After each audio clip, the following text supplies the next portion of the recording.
அன்பார்ந்தவர்களே, பத்ர் யுத்த களத்தில் 14 முஸ்லிம்கள் அல்லாஹுடைய பாதையில் உயிர் தியாகம் செய்ய 70 மக்கத்து முஷ்ரிக்குகள் கொலை செய்யப்பட்டதோடு 70 பேர் கைதிகளாக பிடிக்கப்பட்ட நிலையில் முஸ்லிம்கள் வெற்றி வாகை சூடிய நிலையில் அந்த யுத்தம் முடிவடைகின்றது.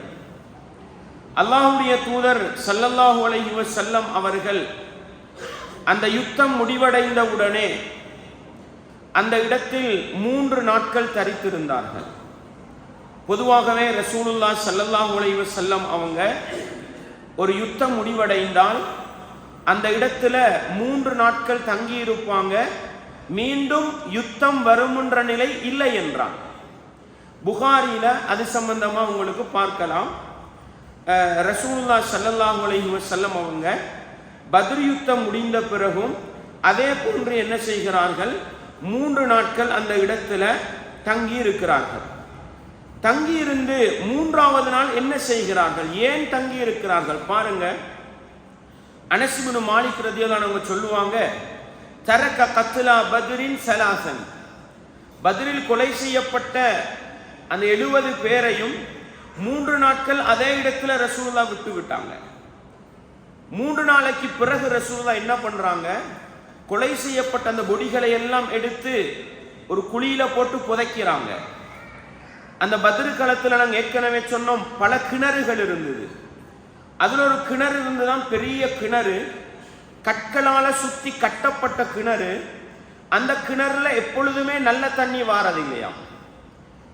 முக்கியமான பத்ரில் இருந்த முக்கியமானவர்கள், உதாரணமாக அபூ ஜஹல் இப்னு ஹிஷாம், உமையத் இப்னு கலஃப், உத்பத் இப்னு ரபீஆ, ஷைபத் இப்னு ரபீஆ, இது போன்ற அந்த மக்கத்து முஷ்ரிக்குகளுக்கு தலைவர்களாக இருந்தவர்கள் கொலை செய்யப்பட்டார்கள். அவர்களை எல்லாம் இழுத்து இழுத்து அல்லாஹ்வுடைய தூதர் அந்த கிணறுல போட்டாங்க. போட்டு அந்த கிணற்று அப்படியே என்ன செஞ்சாங்க, மூடினாங்கன்றத பத்ர் நடந்த நிகழ்வுக்கு பின்னால் ஒரு செய்தியாக பார்க்கிறோம். அதன் பிறகு அல்லாஹ்வுடைய தூதர் என்ன செய்யறாங்க, பத்ர்ல இருந்து விடை பெற்று போற நேரம் அந்த அந்த குழிக்கிட்ட நின்று, அந்த கிணற்றுக்கிட்ட நின்று அல்லாஹ்வுடைய தூதர் கேட்கிறாங்க, அலைஸ கது வஜத்தும் மா வஅத ரப்புக்கும் ஹக்கா. எப்படி ஹதீஸ்ல வருதுண்டா, ரசூலுல்லாஹ் ஒவ்வொருத்தர பேரை சொல்லி கூப்பிடுறாங்க. மக்கத்து தலைவர்களோட பேரை சொல்லி, அபூ ஜஹிலே, அபூ ஜஹிலே, உமையாவே, ருத்துபாவே, ஷைபாவே என்று எல்லோருடைய பெயர்களையும் அழைத்து, அல்லாஹ் உங்களுக்கு அளித்ததை நீங்கள் பெற்றுக்கொண்டீர்களா? ஃபஇன்னி கது வஜத்து மா வஅதனி ரப்பி ஹக்கா, என்னுடைய ரப்பு எனக்கு அளித்த வாக்குறுதியை நான் பெற்றுக்கொண்டேன். இது அவர்களோட நேரடியா பேசுற மாதிரி இருக்குது. உமர் ரலியல்லாஹு அன்ஹு பக்கத்தில் இருந்தவங்க அல்லாஹ்வுடைய தூதர் இந்த பேச்சை கேட்டுட்டு, யா ரசூலல்லாஹ், அல்லாஹ்வின் தூதரே, கைஃப யஸ்மஉ வ அன்னா யுஜீபு வ கத் ஜய்யஃபு, அவர்கள் செத்து 3 நாளா போச்சுது, நீங்க பேசுறத அவங்க எப்படி கேட்பாங்க, உங்களோட கேள்விக்கு அவங்க எப்படி பதில் சொல்லுவாங்க அப்படின்னு கேட்கும் பொழுது அல்லாஹ்வுடைய தூதர் சொன்னாங்க, வல்லதி நஃப்ஸி பியதி, என்னுடைய உயிர் எவன் கைவசம் இருக்கிறதோ அந்த அல்லாஹ்வின் மீது சத்தியமாக, மா அன்தும் பி அஸ்மஅ லிமா அகூலு மின்ஹும், நான் அவர்களோடு பேசி அவர்களுக்கு நான் சொல்லுகின்ற இந்த விடயத்தை, என்ன உங்களுக்கு அல்லாஹ் அளித்ததை நீங்கள் பெற்றுக்கொண்டீர்களா? காஃபிர்களா மௌத்தா போன கபர்ல தண்டனை இருக்குது, அதை நீங்கள் பெற்றுக்கொண்டீர்களா என்று நான் கேட்பதை உங்களை விடவும் அவர்கள் செவிமடுக்கிறார்கள். வலக்கின்னஹும் லா யக்திரூன அன் யுஜீபு, ஆனாலும் அவர்களால பதில் சொல்ல இயலாது. சும்ம அமரஹும் ஃபஸுஇபு அப்படின்னு அதன் அந்த போடுறதுக்கு முன்னாலே கேட்டதா வருது, சில இடத்துல போட்டுட்டு குளிக்கிறேன்னு கேட்டதா வருது. அதன் பிறகு ரசூலுல்லாஹ் என்ன செய்யறாங்க, அந்த இடத்துல இருந்து போறாங்க. இது முஸ்லிம்ல வருது, புகாரில வர அறிவிப்புல வரும். இந்த செய்தி சஹாபாக்கள் சொல்லும் பொழுது ஆயிஷா நாயகி ஒரு வார்த்தை சொல்லுவாங்க, என்னன்னு சொன்னா, இந்த இடத்துல உண்மையிலே ரசூலுல்லாஹ் அவங்க ரசூலுல்லாஹ் நாவால வந்ததை கேட்டாங்கன்றத சொல்ல வரல. அல்லாஹ்வுடைய தூதர் சொல்ல வந்தது என்னடா, லயஅலமூன, அவர்களுக்கு இப்ப தெரியும், கண்டுட்டாங்க. இப்ப ரசூலுல்லாஹ் 13 வருஷம் மக்கால சொன்னது உண்மைன்றதை அவங்க என்ன செஞ்சிட்டாங்க, உணர்வுபூர்வமா கண்டுட்டாங்க. அதைத்தான் சொன்னாங்க, உங்களை விட அவர்கள் செவிமடுக்கிறார்கள். உலகத்துல வாழ்றவங்களுக்கு கபருளுக்கு என்ன நடக்குதுன்றது தெரியாது, ஆனா கபருளுக்கு வச்சவங்களுக்கு கன்ஃபார்ம் என்ன நடக்குதுன்றதை கண்டுட்டாங்க. அந்த அர்த்தத்துல சொன்னாங்கன்னு ஆயிஷா ரதியல்லாஹு அவங்க சொன்ன விளக்கத்தை பார்க்கிறோம். இரண்டில் ஒன்றை எடுத்துக்கொண்டாலும் என்ன, ரசூலுல்லாஹ் சொன்னது அவர்கள் அறிகிறார்கள் என்று சொன்னதும் சரி, கேட்கிறார்கள் என்று சொன்னதும் சரி. இரண்டில் ஒன்றை எடுத்துக்கொண்டாலும் பொதுவாக நாங்கள் விளங்கணும், மனிதனை கொண்டு போய் கபருல வச்சிட்டால் மலக்குமார்கள் விசாரிக்கிறதுக்காக அவர் மீண்டும் என்ன செய்யப்படும், சும்ம துஆது ரூஹு இலா ஜஸதி, அவருடைய உடம்புக்கு உயிர் செலுத்தப்படும். அதன் பிறகுதான் விசாரணை நடக்குது. எனவே அவர்கள் மன்னரை வாழ்க்கையில் ஒரு உயிருடன் கூடிய வாழ்க்கை வாழுகிறார்கள். நாங்க பேசுறது நேரடியா அங்க போகாது, அங்க பேசுறது நேரடியா இங்க வராது. ஆனால் ஒரு ஹதீஸ்ல ரசூலுல்லாஹ் சொன்னாங்க, அல்லாஹ் என்னுடைய பேச்சை அவர்களுக்கு கேட்க செய்தான். இதை செய்யலாம். நாங்க ரசூலுல்லாஹ்வுக்கு ஸலவாத்து சொல்றோம். ரசூலுல்லாஹ்வுக்கு ஸலவாத்து சொன்னா அது போகுதா இல்லையா? மஅரூதத்துன் அலைய, ரசூலுல்லாஹ் சொன்னாங்க அது எனக்கு எடுத்து காட்டப்படுகிறது என்று சொன்னாங்க. யாரை வச்சு?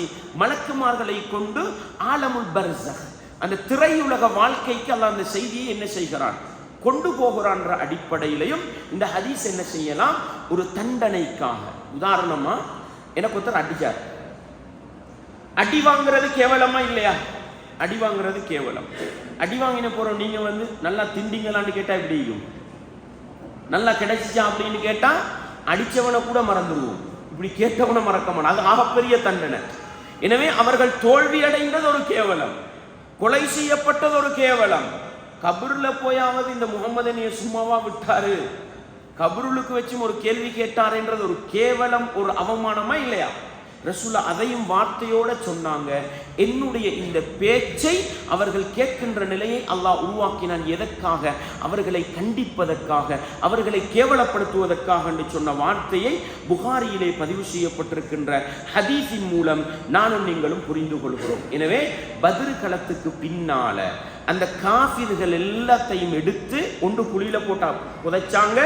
குறிப்பிட்ட தலைவர்களை புறக்கி எடுத்து என்ன செஞ்சாங்க, கலீபு பத்ர், பத்ர்ல இருந்த மிக முக்கியமான ஒரு கிணறு, அதுல போட்டு ரசூலுல்லாஹ் இப்படியும் என்ன செஞ்சாங்க, ஒரு வார்த்தையை பேசினாங்கன்றத நாங்க பத்ர் களத்துல நடந்த ஒரு நிகழ்வாக பார்க்கிறோம். பொதுவா விளங்க வேண்டிய ஒரு விடயம், ரசூலுல்லாஹ் ஸல்லல்லாஹு அலைஹி வஸல்லம் பொதுவா மையத்தை பத்தி சொல்லும் பொழுது சொன்னாங்க, ஒரு ஜனாசாவை அடக்கி விட்டு அவர்கள் திரும்பி வருகின்ற பொழுது செருப்போசை சத்தம் அவர்களுக்கு கேட்பதற்கிடையில், ஹத்தா யஸ்மஉ கர்அனி ஆலிஹி, அவர்களுடைய காலடி செருப்போசை சத்தம் அவர்களுக்கு கேட்கின்ற அந்த இடைவெளியில் மலக்குமார்கள் வந்து விடுகிறார்கள், முன்கர் நக்கீர் வந்துடுறாங்க. இதை வச்சு பல குர்ஆன் சுன்னாவுடைய அறிஞர்களும் சொல்றாங்க, அவங்க என்ன உயிர் கொடுக்க உடனே உயிர் கொடுக்கப்படுது, அந்த அடிப்படையோட என்ன செஞ்சுக்கொள்ளணும், நானும் நீங்களும் இந்த பத்ருடைய நிகழ்வோடு சம்பந்தப்பட்ட ஒரு நிகழ்வாக நானும் நீங்களும் விளங்கிக் கொள்ள வேண்டும். இந்த பத்ரு களத்துல மரணித்த நபித்தோழர்களை பொறுத்த வகையில 6 முஹாஜிர்கள் என்ன செய்யறாங்க, மக்காவாசிகள், மக்காலிருந்து மதீனாவுக்கு ஹிஜ்ரத் வைந்த 6 சஹாபாக்களும் 8 அன்சாரிகளும், மதீனத்து நபித்தோழர்கள் 8 பேரும் கொலை செய்யப்படுறாங்க. இதோட வெற்றி கிடைக்குது. அந்த பத்ர்ல மரணித்து போனவர்கள் எல்லாரையும் ரசூலுல்லாஹ் அடக்கி போட்டு எங்க வராங்க, ரசூலுல்லாஹ் மதீனாவுக்கு வராங்க. இது பத்ருடைய அந்த நிகழ்வு முடிகிற கட்டம்.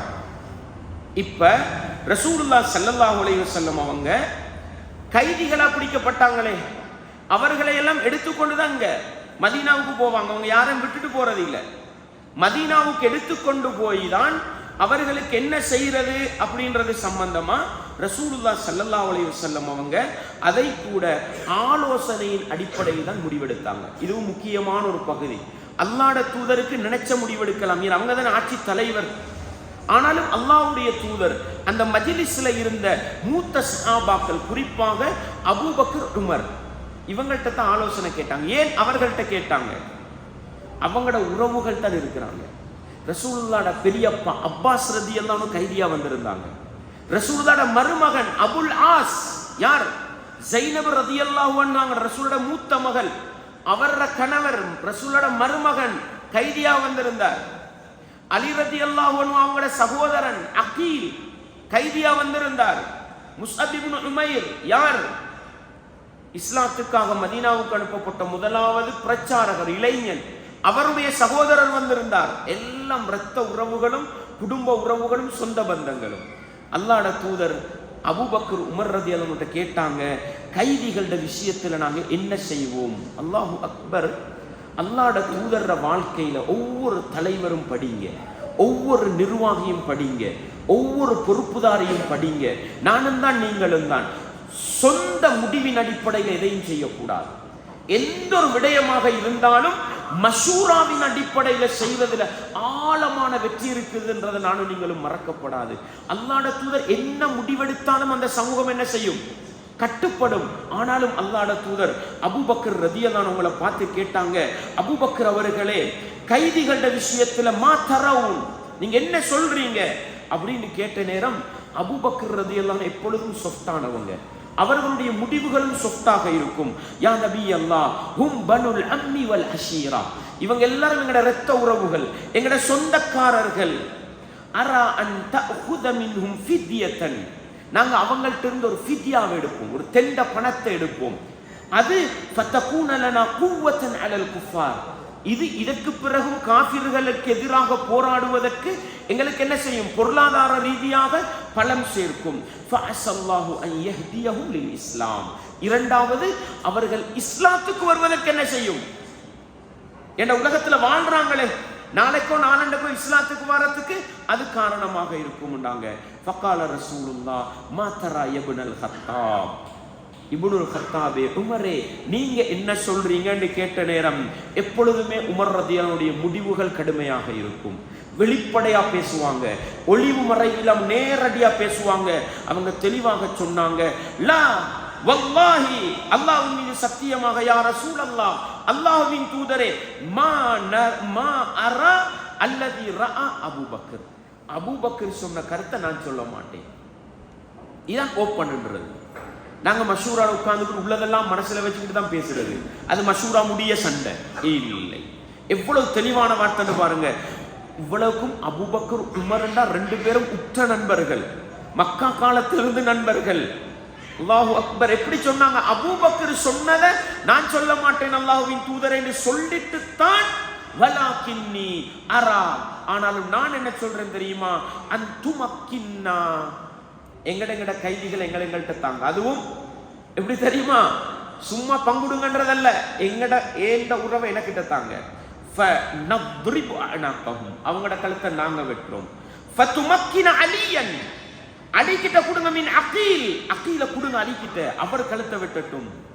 ஒவ்வொருத்தரையும் அவங்களோட உறவை அவங்களுக்கு கொடுங்க, அவரவர்கள் என்ன செய்யட்டும்? பனிஷ்மெண்ட் கொடுக்கட்டும். அல்லாஹு அக்பர். எப்படின்னு பாருங்க. அபூபக்கர் ரலியல்லாஹு அன்ஹு குறைச்சி மதிப்பிடுறதுக்கல்ல, அவங்களோட நோக்கம் என்ன? அவங்கள்ட்ட இந்த பணத்தை எடுப்போம், அது இஸ்லாத்துக்கு பலன் சேர்க்கும். நாளைக்கு நாளைக்கு இவங்க இஸ்லாத்துக்கு வாரது அதுவும் ஒரு பலம். உமர் ரலியல்லாஹு அன்ஹு விரோதிகள், காஃபிர்கள், முடிச்சிருவோம் கதையை.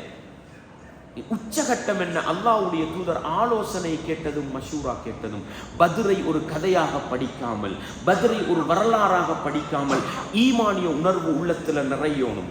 இஸ்லாமிய உறவுகளுக்கு மத்தியில் அன்பு பாசம் உள்ளத்துல நிறைந்து வழியோணும்.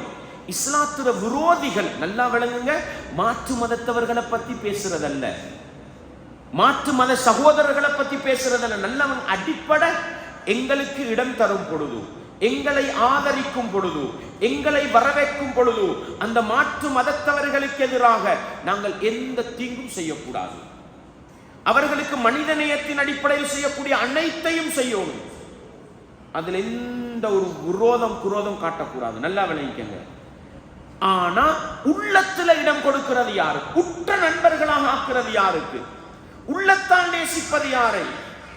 முக்மீன்களைத்தான், முஸ்லீம்களைத்தான்.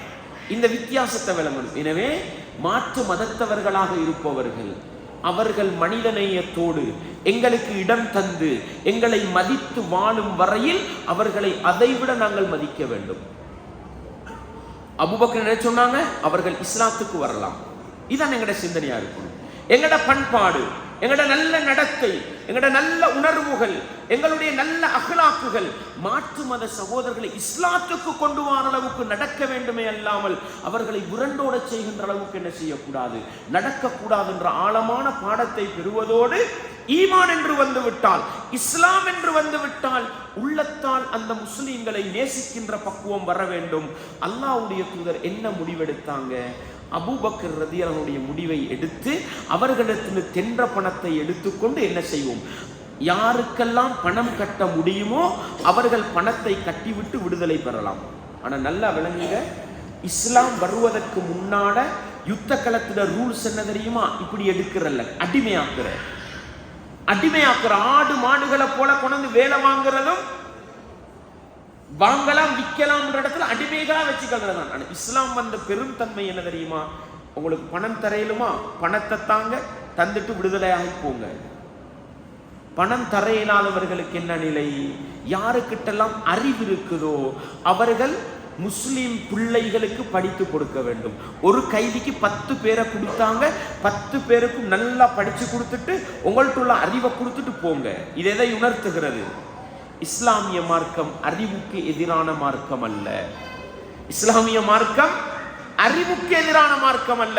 அறிவுள்ள ஒரு சமூகத்தை உருவாக்க வேண்டும் என்பதில் மிகப்பெரிய கவனம் செலுத்திய மார்க்கம் இஸ்லாம். ஆனால் அறிவாக என்ன கொடுக்கப்படுகின்றதுல தான் கவனமாக இருக்க வேண்டும்.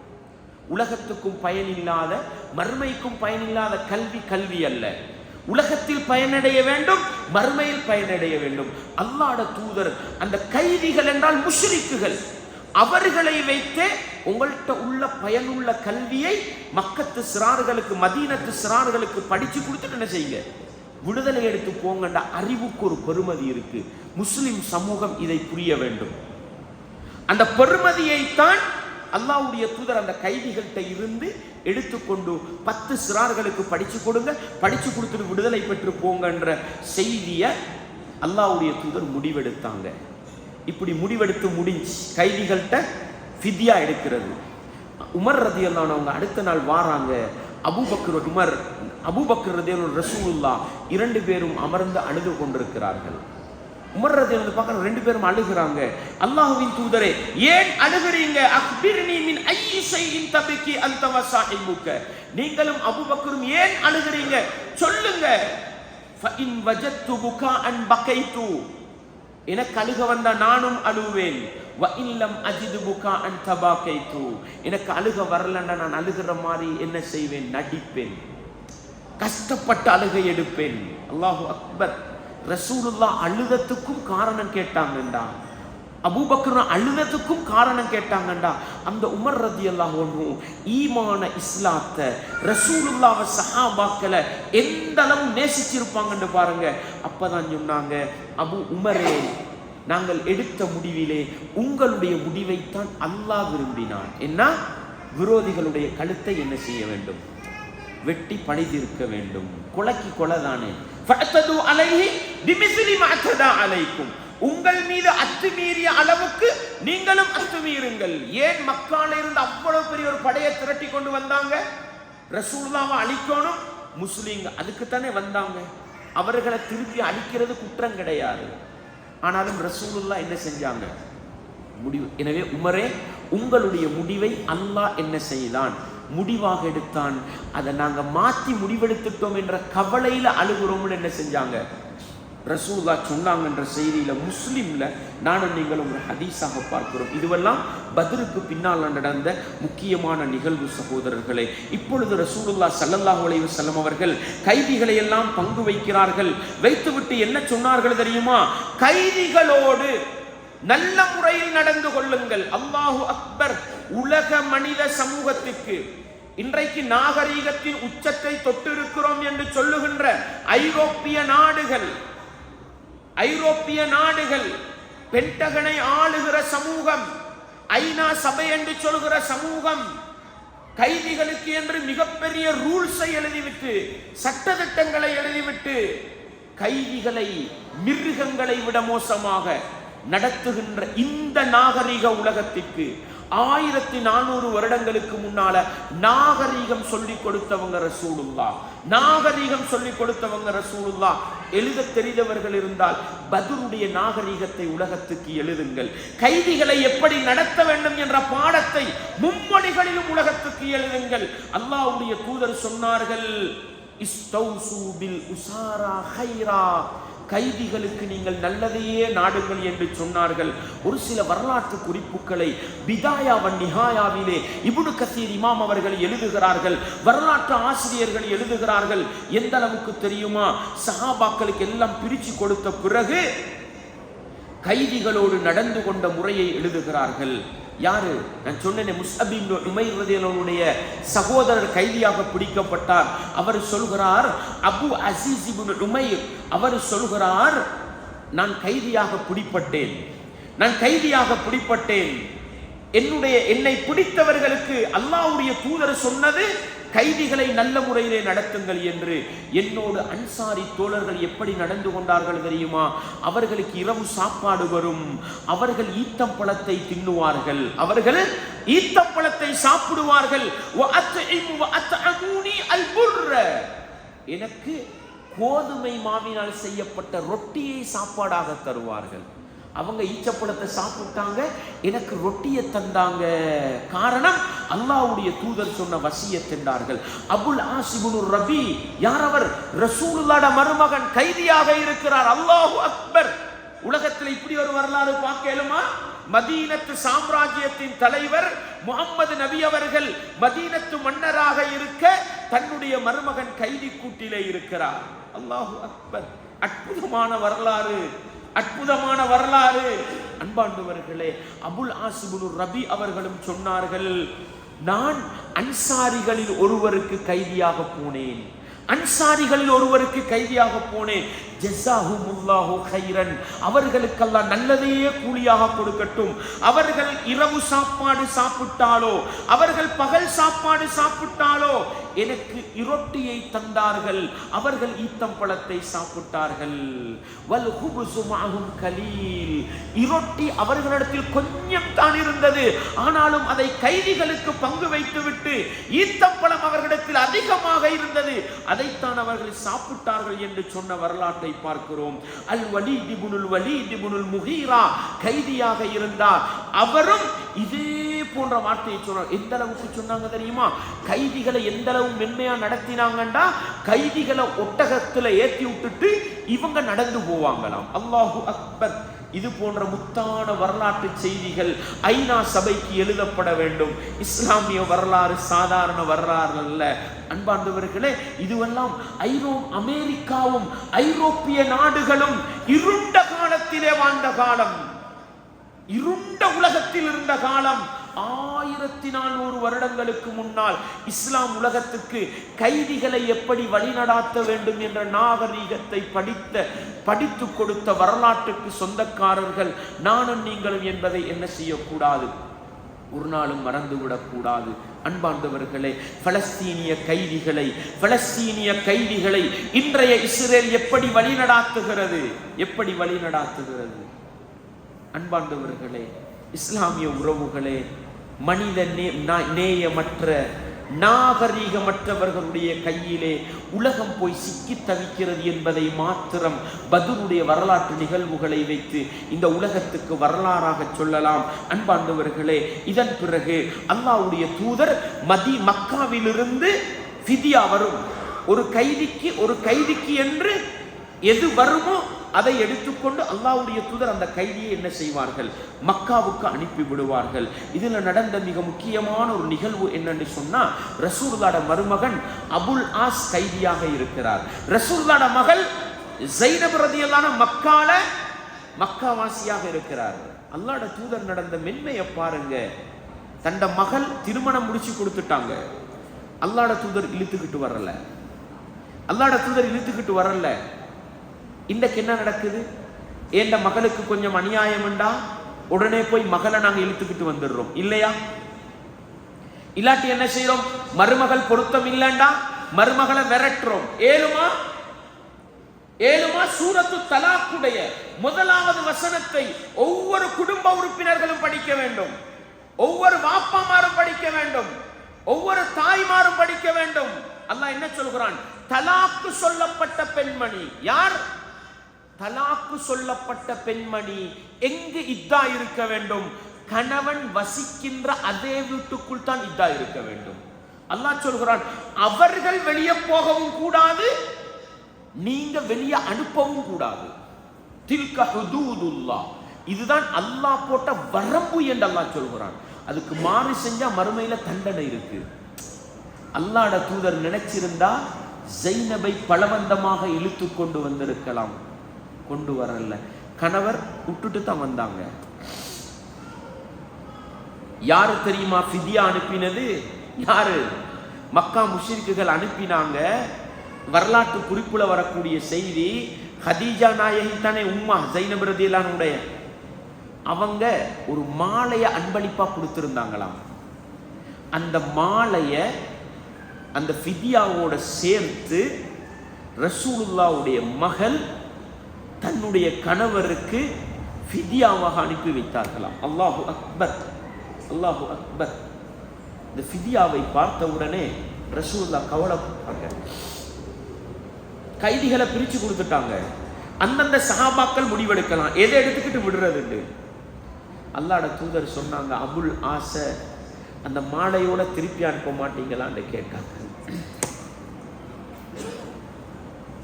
ரசூலுல்லாஹ் ஒரு ஒப்பந்தம் போட்டாங்க, அபுல் ஆசே நீங்க போன உடனே என் மகளை அனுப்பி வைக்கணும்,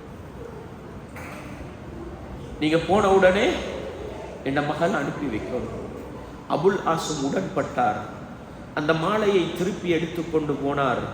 போன உடனே மகளை அனுப்பி வைத்தார் என்ற வரலாற்றை பார்க்கிறோம்.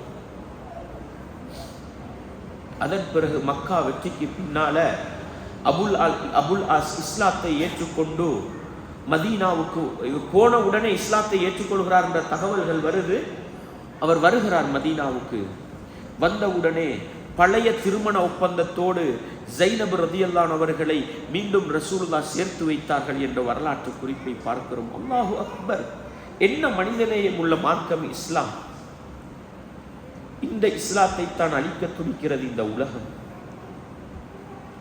இந்த வரலாற்றுக்கு சொந்தக்காரர்களான முஸ்லிம்களை தான் அழிக்க துடிக்கிறார்கள் இஸ்லாத்தின் விரோதிகள். அற்புதமான வரலாறு, அற்புதமான வரலாறு. அன்பாண்டவர்களே, இஸ்லாமிய உறவுகளே, இந்த விரோதிகளுக்கு மத்தியில் ஒரு விரோதி இருக்கிறார். யார்? ரசூலுல்லாஹ்வுடைய பெரியப்பா அப்பாஸ் ரலியல்லாஹு அன்ஹு. ரசூலுல்லாஹ்வுடைய பெரியப்பா அப்பாஸ் ரலியல்லாஹு அன்ஹு. உண்மையிலே அவர்கள் நிர்பந்தத்தின் அடிப்படையில் யுத்தத்துக்கு வந்தார்களா? விளங்கல்ல. ஏன்? நாங்க ஏற்கனவே பார்த்தோம், உமையத் இப்னுல் ஹலஃப் நான் போக மாட்டேன் என்று சொல்ல என்ன செஞ்சார்? அபூ ஜஹல் பலவந்தமா பிடிச்சு அனுப்பி வச்சார். அப்பாஸ் ரலியல்லாஹு இருக்கும் பொழுது அன்சாரிகளோட தான் இருக்கிறாங்க. ரசூலுல்லாஹ்வுடைய தாய் வழி ஃபேமிலிக்கும் அன்சாரிகளுக்கும் நெருக்கமான உறவு இருக்குது. ஏன்னா பனு நஜ்ஜார் அப்துல் முத்தலிபுடைய வரலாறுல படிப்பீங்க. அவங்க முத்தலிபு மதீனாவுல தான் என்ன செஞ்சார்? கல்யாணம் முடிச்சார். அந்த அடிப்படையில் பனு நஜ்ஜாருக்கு மதீனத்து அன்சாரி தோழர்களுக்கும் குடும்ப உறவு இருக்குது. அவங்க ரசூலுல்லாஹ்ட்ட வந்தாங்க, அல்லாஹ்வின் தூதரே இஸ்தஅதனு ரசூலல்லாஹ், அல்லாஹ்வுடைய தூதர்ட்ட வந்து அனுமதி கேட்டாங்க. ஃபகாலு இஅதல்லனா, அல்லாஹ்வின் தூதரே எங்களுக்கு அனுமதி தாங்க. ஃபல்னத்ருக் லிப்ன உக்தினா அப்பாஸ், அப்பாஸுடைய உறவுகள்ல சில பேர் எங்கள்கிட்ட கைதியாக இருக்கிறாங்க, அவர்களை நாங்க என்ன செய்யணும்? ஃபித்யா இல்லாம அவங்கள விட போறோம், நீங்க அனுமதி தாங்கன்னு கேட்டாங்க. அல்லாஹ்வுடைய தூதர் நினைச்சிருந்த எந்த உறவுகள் தான் எல்லாரும் விட்டு தள்ளுங்கன்னு என்ன செஞ்சிருக்கலாம்? ரசூலுல்லாஹ் சொன்னாங்க, லா, விடக்கூடாது. அவர்கள் கைதிகள், விரோதிகளுடைய தரப்பில் வந்து எங்களுக்கு எதிரான தரப்பில் இருந்து கைதிகளாக பிடிபட்டவர்கள், அவர்களுக்கிட்ட ஃபித்யா எடுத்துத்தான் அனுப்ப வேண்டும் என்று ரசூலுல்லாஹ் என்ன செஞ்சாங்க? ரூல்ஸுக்கு மாறு செய்யல. எங்கட நிலைமை என்ன? ஒரு ஈச்சம்பழ பேக்கெட் ஏழைகளுக்கு கொடுங்கன்னு வந்தா எங்களுக்கு 2 வச்சுக்கொள்றோம், எங்களுக்கு தெரிஞ்ச நண்பர்களுக்கு 2 கொடுத்துடுறோம். அவர் பணக்காரராகவும் இருப்பார். நாங்க காட்டுறது அல்லாஹ்வுடைய தூதர் எப்படி நடந்து கொண்டாங்க? நேர்மை, நியாயம். எல்லார்ட்டும் ஃபித்யா எடுத்தீங்களா? எடுத்துட்டு என்ன செய்யுங்க? அப்பாஸையும் விடுங்கன்னு சொல்ற அளவுக்கு அல்லாஹ்வுடைய தூதர் நேர்மையாக நடந்து கொண்டார்கள் என்ற செய்தியை புகாரியில 2537வது செய்தியாக பார்க்கிறோம். இப்படிப்பட்ட நீதிகளும் நியாயங்களும் மனித தன்மைகளும் நாகரீகங்களும் நிறைந்த ஒரு யுத்தகல நிறைவாகத்தான் பத்ருகளம் இருந்தது என்பதை நாங்கள் பார்க்கிறோம். எனவே அன்பார்ந்தவர்களே, இப்படி யாருக்கெல்லாம் ஃபித்யா கொடுக்க ஏலும் இருந்துச்சோ அவர்களெல்லாம் மக்கால இருந்து அனுப்பினாங்க. கொடுத்து அவரவர்களுடைய கைதிகளை என்ன செஞ்சாங்க, விடுவிச்சு கொண்டு போனாங்க. யாரால ஃபித்யா செலுத்த இயலாம போனிச்சோ அவர்களெல்லாம் படித்து கொடுத்தார்கள். ஒவ்வொருவரும் 10 சிறார்களுக்கு படிச்சு கொடுத்து விடுதலை பெற்று மதீனா மக்காவை நோக்கி போனார்கள் என்ற செய்தியை பார்க்கிறோம். அதுல போன பல பேர் என்ன செஞ்சாங்க, இஸ்லாத்தை ஏற்றுக்கொண்டார்கள். யாருடைய ஆசை பிரகாரம்? அபூபக்கருடைய ஆசை பிரகாரம் இஸ்லாத்தை ஏற்றுக்கொண்ட வரலாறுகளை எல்லாம் பத்ருக்கு பின்னால பார்க்கிறோம். எனவே பத்ர் யுத்த களத்துக்கு பின்னால ஒன்று மதீனாவுக்கு சூழ இருக்கின்ற இஸ்லாத்துடைய விரோதிகள், குறிப்பாக யூதர்கள் எல்லாம் பயந்து போகிற அளவுக்கு முஸ்லிம்கள் பலமடைந்தார்கள். இந்த ஃபித்யா கிடைத்ததனால முஸ்லிம்களுடைய பொருளாதாரம் பலமடைந்தது. அதிலும் கைதிகளாக போன பல பேர் இஸ்லாத்தை ஏற்றுக்கொள்கிற நிலை ஏற்பட்டது. மக்கா முஷ்ரிக்குகளுக்கு ஒரு பின்னடைவு ஏற்பட்டது என்ற பலவிதமான வெற்றிகளை பத்ருகளம் ரசூலுல்லாவுக்கும் சஹாபாக்களுக்கும் ஈட்டி கொடுத்தது என்ற வரலாறை நாங்கள் பார்க்கிறோம். அன்பாண்டவர்களே, இஸ்லாமிய உறவுகளே, இதன் பிறகு அடுத்த கட்ட நடவடிக்கை என்ன? யுத்த களத்துல விட்டுட்டு போன பொருள் இருக்குதே, விட்டுட்டு போன பொருட்களை என்ன செய்வாங்கண்டா, யாரை கொலை செஞ்சு பார்ப்பாங்க. நாங்க நேத்து பார்த்தோமே, அபூஜஹலை கொலை செய்தவருக்கு அபூஜஹலுடைய சொத்துக்கள் எல்லாம் போகும். யாரை கொலை செஞ்சாங்கன்னு அடையாளம் இல்லை, ஆனா பொருட்கள் இருந்தா எல்லாம் விட்டுட்டு வர மாட்டாங்க, எல்லாம் எடுத்துக்கிட்டு தான் வருவாங்க. ஏன்?